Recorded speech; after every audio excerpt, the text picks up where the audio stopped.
Gurukul Sanskrit college रे जातीय संविधान दिवस अनुष्ठित।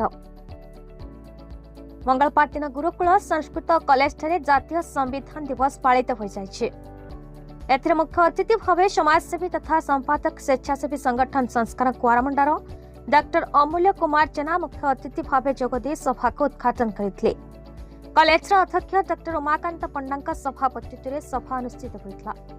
सभा को कॉलेज इंग्लिश अध्यापक श्रीयुक्त चंद्रध्वज माझी सभा परिचालना करथिले। अन्य अतिथि मानक मध्य कॉलेज ओडिया अध्यापिका श्रीमती श्याममला दास, अध्यापक सुरेश चंद्र भोई, डॉक्टर परमेश्वर शतपथी, डॉक्टर कालीकिंकर पंडा प्रमुख उपस्थित थे। प्रथमे मुख्य अतिथि दीप प्रज्वलित करथिले, तापरे सभा कार्य आरंभ कर जायथला।